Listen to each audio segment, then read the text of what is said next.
ನಮಸ್ತೆ ಮಿತ್ರರೇ, ಎಲ್ಲರಿಗೂ ವಿಜಯದಶಮಿಯ ಶುಭಾಶಯಗಳು. ದಸರಾ ಹಬ್ಬ ಹೇಳಿದರೆ ಅಸತ್ಯದ ವಿರುದ್ಧ ಸತ್ಯದ ಜಯ ಅಂತ ನಮ್ಮ ಹಿರಿಯರು ಹಿಂದಿನಿಂದಲೂ ಹೇಳಿಕೊಂಡು ಬಂದಿದ್ದಾರೆ. ಅದರಿಂದಾಗಿ ಸತ್ಯವಂತರಾಗಿ ಬಾಳೋಣ ಅಂತ ಹೇಳುತ್ತಾ ಇವತ್ತು ನಾನು ಈ ಬೆನ್ನು ನೋವು ಮತ್ತು ಸೊಂಟ ನೋವಿಗೆ ರಿಲೀಫ್ ಕೊಡುವಂತಹ ಒಂದು ಕಷಾಯವನ್ನು ಮಾಡಿದ್ದೇನೆ. ಅದು ಪಾರಿಜಾತದ ಎಲೆಯನ್ನು ಬಳಸಿ ಮಾಡಿದಂಥದ್ದು. ಇನ್ನೊಂದು ಸರ್ವೇ ಸಾಮಾನ್ಯವಾಗಿ ನಮಗೆಲ್ಲರಿಗೂ ಗಂಟು ನೋವು ಉಂಟು, ಅದು ನನಗಂತೂ ಹೆಚ್ಚಾಗಿ ಇತ್ತು.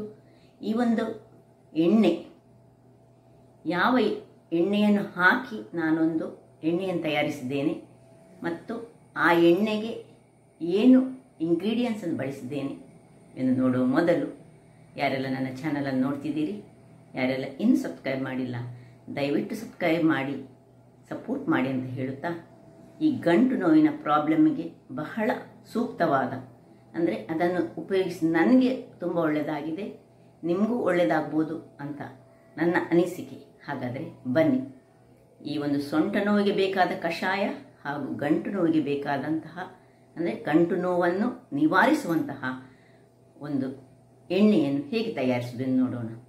ವೀಕ್ಷಕರೇ, ಇಲ್ಲಿ ನೋಡಿ ಎಷ್ಟು ಪಾರಿಜಾತದ ಹೂಗಳು ಬಿದ್ದಿದೆ ಅಂತ. ಈ ಪಾರಿಜಾತ ದೇವರಿಗೆ ವಿಷ್ಣು ಪ್ರಿಯ, ಕೃಷ್ಣನಿಗೆ ಅತ್ಯಂತ ಪ್ರಿಯವಾದ ಈ ಪಾರಿಜಾತ, ಇದರ ಗಿಡದಿಂದ ಅಂದರೆ ಇದರ ಎಲೆಗಳಿಂದ ಅನೇಕ ಉಪಯೋಗಗಳಿವೆ. ಅದರಲ್ಲಿ ಒಂದು ಇದರ ಎಲೆಯ ಕಷಾಯ ಬೆನ್ನು ನೋವಿಗಂತೂ ಹೇಳಿ ಮಾಡಿಸಿದಂತಹದ್ದು. ಇಲ್ಲಿ ನೋಡಿ, ಇದರ ಎಲೆಗಳು, ಅಂದರೆ ಇದರ ಹೆಚ್ಚು ಎಲೆಗಳನ್ನು ಯೂಸ್ ಮಾಡಲಿಕ್ಕಿಲ್ಲ, ಒಂದು 3 ಎಲೆಗಳನ್ನು ಕೊಯ್ದುಕೊಂಡು ನಾವೀಗ ಇದರ ಒಂದು ಕಷಾಯ ತಯಾರಿಸೋಣ. ಈ ಕಷಾಯವನ್ನು ಹೇಗೆ ತಯಾರಿಸಿದೆಂದು ನೋಡಲು ಬನ್ನಿ, ಅಡಿಗೆ ಮನೆಗೆ ಹೋಗೋಣ. ಮಿತ್ರರೇ, ಇವತ್ತು ಈ ಪಾರಿಜಾತದ ಎಲೆಯನ್ನು ಬಳಸಿ ಒಂದು ಬೆನ್ನು ನೋವು ಮತ್ತು ಸೊಂಟ ನೋವಿಗೆ ಬೇಕಾದಂತಹ ಒಂದು ಕಷಾಯ, ಇದನ್ನು ಕಂಟಿನ್ಯೂಸ್ 1.5 ತಿಂಗಳು ಅಥವಾ 2 ತಿಂಗಳು ಬೆಳಿಗ್ಗೆ ಹೊತ್ತು, ಅಂದರೆ ತಿಂಡಿ ತಿಂದ ಮೇಲೆ ಸಹ ತೆಕ್ಕೊಳ್ಬೋದು, ಮತ್ತು ರಾತ್ರಿ ಮಲಗುವ ಮೊದಲು ಕಾಲು ಲೋಟೆಯನ್ನು ಕುಡಿದ್ರೆ 1.5 ತಿಂಗಳು ಅಥವಾ 2 ತಿಂಗಳಲ್ಲಿ ಈ ಬೆನ್ನು ನೋವು ಮತ್ತು ಸೊಂಟ ನೋವಿನ ಪ್ರಾಬ್ಲಮ್ನಿಂದ ಬಳಲುವವರೆಗೆ, ನೋಡಿ ಪಾರಿಜಾತ ಹೇಳಿದರೆ ನನಗೆ ಆಲ್ರೆಡಿ ನಿಮಗೆ ಅದರ ಗಿಡದ ತೋರಿಸಿದ್ದೇನೆ. ಇಂಥ ಹೂ ಆಗುವಂಥದ್ದು ವಿಷ್ಣು ಕೃಷ್ಣನಿಗೆ ಅತ್ಯಂತ ಪ್ರಿಯವಾದದ್ದು, ಪಾರಿಜಾತದ ಕಥೆಯೇ ಇದೆ. ಸೊ ಇದು ಖಾಲಿ ಬೆನ್ನು ನೋವು ಸೊಂಟ ನೋವಿಗೆ ಸಹ ಅಲ್ಲ, ಈ ಮಕ್ಕಳಿಗೆಲ್ಲ ಬಿದ್ದಾಗ ಗಾಯ ಆಗಿ ರಕ್ತ ಸೋರುವಾಗ ಏನು ಮಾಡಬೇಕು ಹೇಳಿದರೆ, ಇದರಲ್ಲಿ ಹೀಗೆ 1-2 ಇದನ್ನು ತೆಗೆದು ಹೀಗೆ ಜಜ್ಜಿಕೊಂಡು ಇದರದ್ದು ರಸ ತೆಗಿಬೇಕು. ರಸ ತೆಗೆದು ಈ ರಸವನ್ನು ಇಲ್ಲಿ ನೋಡಿ, ಹೀಗೆ ನೋಡಿ ರಸ ಬರ್ತದೆ, ಹೀಗೆ ಮಾಡುವಾಗ ಆ ರಸವನ್ನು ಆ ಗಾಯಗಳಿಗೆ ಹಚ್ಚಿದರೆ ಕೂಡಲೇ ರಕ್ತ ಸೋರು ಸಹ ನಿಲ್ತದೆ, ಮತ್ತು ರಕ್ತ ಅಲ್ಲಿ ಹೆಪ್ಪುಗಟ್ಟಿ ಕೂಡಲೇ ಅದು ಒಣಗಿ ಹೋಗ್ತದೆ, ಗುಣ ಆಗ್ತದೆ. ಹಾಗೆ ಸಹ ಮಾಡ್ಬೋದು. ಮತ್ತು ಈ ಸೊಂಟ ನೋವು ಮತ್ತು ಬೆನ್ನು ನೋವಿನವರಿಗೆ ಈ ಎಲೆಗಳನ್ನು ಕೇವಲ 3 ಎಲೆಗಳನ್ನು ತೆಗೆದುಕೊಳ್ಬೇಕು. ಯಾಕೆ ಹೇಳಿದರೆ ಇದು ತುಂಬ ಉಷ್ಣ ಅಂಶವನ್ನು ಹೊಂದಿರುವಂತಹದ್ದು. ಅದರಿಂದಾಗಿ ಈಗ ಇದನ್ನು ನಾನು ಹೇಗೆ ಮಾಡೋದನ್ನು ತೋರಿಸ್ತೇನೆ. ಮೊದಲಿಗೆ 1 ಲೋಟ ನೀರನ್ನು ನಾವು ಗ್ಯಾಸ್ ಹೊತ್ತಿಸಿಕೊಂಡು ಇಟ್ಕೊಳ್ಳೋಣ.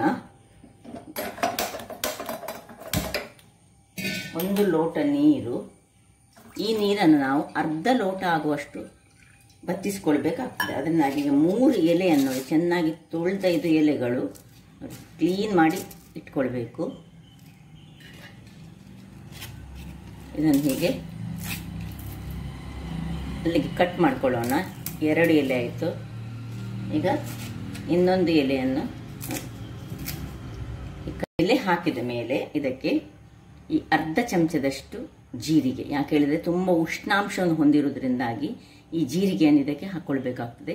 ಹಾಕ್ಕೊಂಡು ನಾವು ಒಂದು ಮುಚ್ಚಳವನ್ನು ಮುಚ್ಚಿಕೊಂಡು, ಇದು ಎಷ್ಟು ಕುದಿಬೇಕು ಹೇಳಿದರೆ 1 ಲೋಟ ನೀರು ಅರ್ಧ ಲೋಟ ನೀರಾಗುವ ತನಕ ಇದನ್ನು ನಾವು ಕಾಯಿಸ್ಕೊಳ್ಬೇಕು.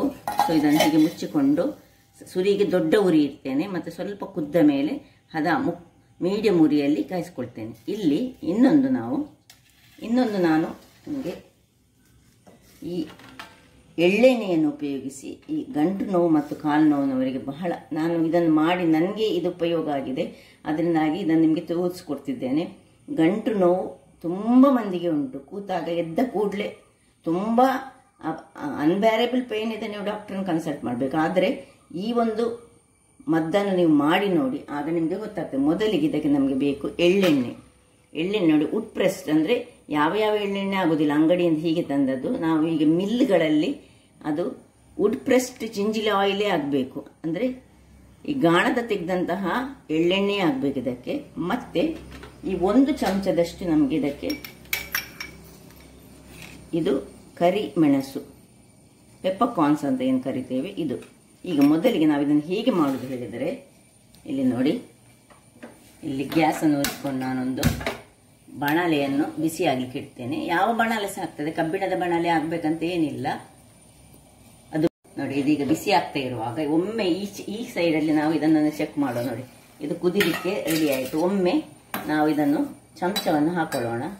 ಚಮಚವನ್ನು ಹಾಕೊಂಡು ಒಮ್ಮೆ ತಿರುಗಿಸ್ಕೊಳ್ಳೋಣ. ತಿರುಗಿಸ್ಕೊಂಡು ಪುನಃ ಹದ ಉರಿ ಮಾಡಿಕೊಂಡು ಇದನ್ನು ಅರ್ಧ ಲೋಟ ಆಗೋ ತನಕ ಸಣ್ಣದಾಗಿ ಕುದಿಸೋಣ. ಇಲ್ಲಿದು ಬಿಸಿ ಆಯಿತು. ಇಲ್ಲಿ ಬಿಸಿ ಆಗುವಾಗ ನೀವು ಎಷ್ಟು ಎಣ್ಣೆ, ತುಂಬ ಎಣ್ಣೆ ಮಾಡಲಿಕ್ಕೆ ಹೋಗಬೇಡಿ. ಮೊದಲಿಗೆ ಬೇಕಿದ್ರೆ ಸ್ವಲ್ಪ ಎಣ್ಣೆ ಮಾಡಿಕೊಂಡ್ರೆ ಆಯಿತು. ಒಂದು ಸಾಧಾರಣ 1/4 ಲೋಟದಷ್ಟು ನಾನು, ಅಂದರೆ ಇದರಲ್ಲಿ ಇದು ಪ್ಯೂರ್ ಎಣ್ಣೆ, ಇದರಲ್ಲಿ ನಾನು ಈಗ ಇಲ್ಲಿ ನೋಡಿ, ಇದರಲ್ಲಿ 200 ml ನಷ್ಟು ಉಂಟು. ಈ 200 ml ನಲ್ಲಿ ನಾನು ಅರ್ಧದಷ್ಟು ಹಾಕೊಳ್ತಿದ್ದೇನೆ. ನೋಡಿ, ಹಾಕೊಂಡು ಇಲ್ಲಿ ಒಳ್ಳೆ ಮೆಣಸು, ಜಿಂಜಿ, ಪೆಪ್ಪರ್ ಕಾರ್ನ್ಸ್, ಇದರಲ್ಲಿ ಈ ಚಮಚದಲ್ಲಿ 1 ಚಮಚದಷ್ಟು ಹಾಕೊಳ್ತಿದ್ದೇನೆ. ಸೊ ಸ್ವಲ್ಪ ಕಡಿಮೆ ಆಯಿತು, 3/4 ಚಮಚ ಬಂತು. ಈ 1 ಚಮಚವನ್ನು 100 mlಗೆ ಇದರಲ್ಲಿ ಸ್ವಲ್ಪ ಗುದ್ದಿಕೊಳ್ಳೋಣ. ಸ್ವಲ್ಪ ಕ್ರಶ್ ಆದರೆ ಸಾಕು.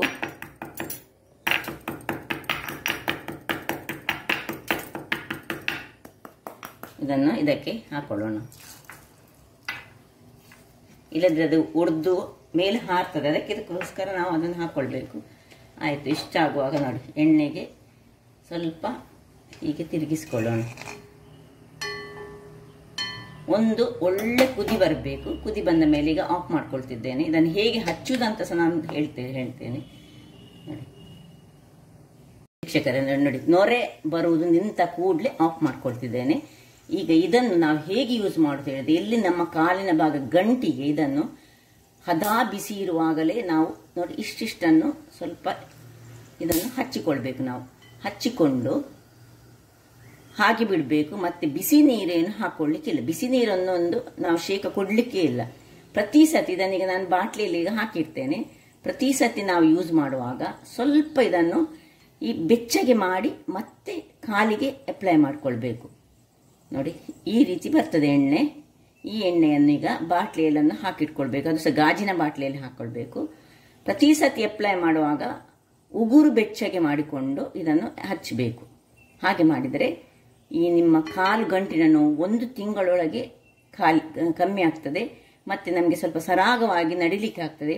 ಪ್ರತಿ ಸತಿ ರಾತ್ರಿ ಮಲಗುವ ಮೊದಲು ಮತ್ತು ಬೆಳಿಗ್ಗೆ ಎದ್ದ ಮೇಲೆ ಇದನ್ನು ಹಚ್ಚಿ ಹಾಗೆ ಬಿಟ್ಕೊಳ್ಬೇಕು. ಬಿಸಿ ನೀರು ಏನು ಹಾಕ್ಕೊಳ್ಬಾರ್ದು. ಇಲ್ಲಿ ನೋಡಿ, ಇದೀಗ ರೆಡಿ ಆಯಿತು. ಅರ್ಧ ಹೇಗೆ ಆಯಿತು ನೋಡಿ. ಚಮಚ ಹಾಕ್ಕೊಳ್ತಿದ್ದೇನೆ ನೋಡಿ. ಆಯಿತು. ಇದನ್ನೀಗ 1/4 ಲೋಟ ಹೋಗಿ, ಇದು 1 ಲೋಟ ಹೋಗಿ ಅರ್ಧ ಲೋಟದಷ್ಟು ಆಯಿತು.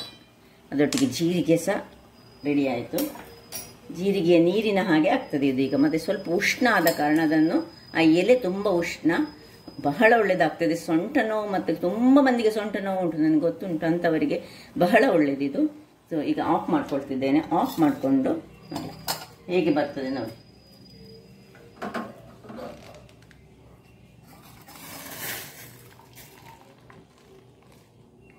ಎಲೆ ನೋಡಿ ಅದೇ ರೀತಿ ಇರ್ತದೆ ನೋಡಿ. 3/4 ಅರ್ಧ ಲೋಟ ಆಯಿತು. ಈ ಅರ್ಧ ಲೋಟೆಯನ್ನು ಇದರಲ್ಲಿ 1/4 ಲೋಟದಷ್ಟು ನೋಡಿ, ಇದರ ಅರ್ಧ ಭಾಗದಷ್ಟು ಈಗ ಬೆಳಿಗ್ಗೆ ಕುಡಿಬೇಕು. ಮತ್ತು ಉಳಿದ ಅರ್ಧ ಭಾಗವನ್ನು ರಾತ್ರಿ ಮಲಗುವ ಮೊದಲು ಕುಡಿಬೇಕು. ಹಾಗೆ 1.5 ತಿಂಗಳಿಂದ 2 ತಿಂಗಳು ನೀವು ಕುಡಿದ್ರೆ, ಕಂಟಿನ್ಯೂಸ್ ಆಗಿ ಕುಡಿಬೇಕು. ಬೆಳಿಗ್ಗಿನ ಹೊತ್ತಲ್ಲಿ ಕಾಲು ಲೋಟೆ ಮಾತ್ರ. ಇಷ್ಟನ್ನು ಕುಡಿದು 2 ತಿಂಗಳ ನಂತರ ನೋಡಿ, ನಿಮಗೆ ಖಂಡಿತವಾಗಿ ಸಹ ಈ ಸೊಂಟ ನೋವು ಮತ್ತು ಬೆನ್ನು ನೋವಿಗೆ ಪರಿಹಾರ ಸಿಗ್ತದೆ. ಇದು ಗಂಟು ನೋವಿಗೆ ಬೇಕಾದಂತಹ ಒಂದು ಮದ್ದು. ಹಾಗಾದರೆ ನೋಡಿದ್ರಲ್ಲ ವೀಕ್ಷಕರೇ, ನನ್ನ ಈ ಕುಕಿಂಗ್ ಚಾನಲ್ ನಿಮಗೆ ಇಷ್ಟ ಆದರೆ ಬೋಳೂರು ಸುವರ್ಣ ಚಾನಲನ್ನು ಲೈಕ್ ಮಾಡಿ, ಶೇರ್ ಮಾಡಿ ಹಾಗೂ ಸಬ್ಸ್ಕ್ರೈಬ್ ಮಾಡಿ ಹಾಗೂ ನನ್ನ ಇನ್ಸ್ಟಾಗ್ರಾಮ್ ಪೇಜನ್ನು ಫಾಲೋ ಮಾಡಿ. ಧನ್ಯವಾದಗಳು.